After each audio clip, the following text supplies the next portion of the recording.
A former Bahamas Chamber of Commerce head is foreshadowing repercussions if National Insurance Board contributions were to hit 26.3% in the span of 2 decades. He admitted in an interview with Cleopatra Murphy today that something must be done in light of the ILO's 11th actuarial report, which claims NIB could become insolvent by 2028 if urgent action is not taken. After successive governments kicked the ball down the road, Principal of Sumner Strategic Partners Edison Sumner believes the country cannot escape the fact that NIB contributions must be increased. But along with that, to make the agency solvent, there must be a comprehensive review of the efficiency of its operations. It's my view that if we're able to correct and improve on some of the operational efficiencies, then we might find that there might not be a need to adjust the rate as high and for the extended period that is being suggested.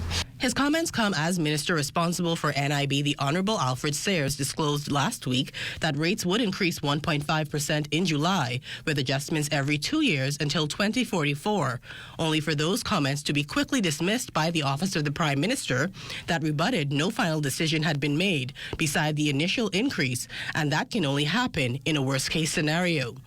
Sumner, who previously sat on the NIB board, says as far back as 20 years, actuarial reports cited the need to increase contribution rates. But outside of the issue of just raising rates on the persons who are diligently paying NIB, NIB needs to also pursue the agencies and the government for funds that are owed to it. Because the government is one of NIB's largest debtors.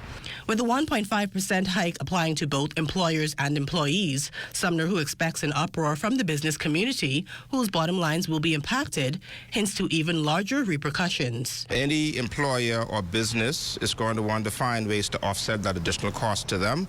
And one of the ways that you offset costs is increasing your price points and fees for service to your customers.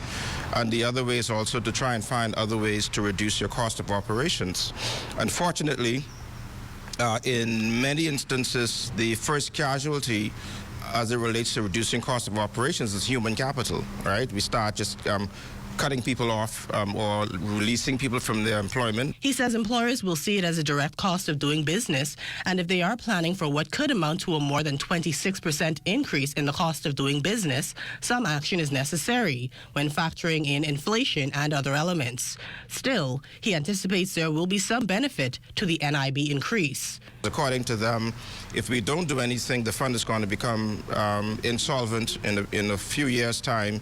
So hopefully with this increase, it's going to be a cost to doing business, but hopefully the benefit will be that we will see a prolonged life of the social infrastructure fund and also greater benefit to those who qualify to access those benefits from NIB. For the Bahamas Tonight, I'm Cleopatra Murphy. Hi there, I'm Corval Pfeiffer. Thank you for watching our YouTube page. Be sure to like, comment, and subscribe for all things ZNS.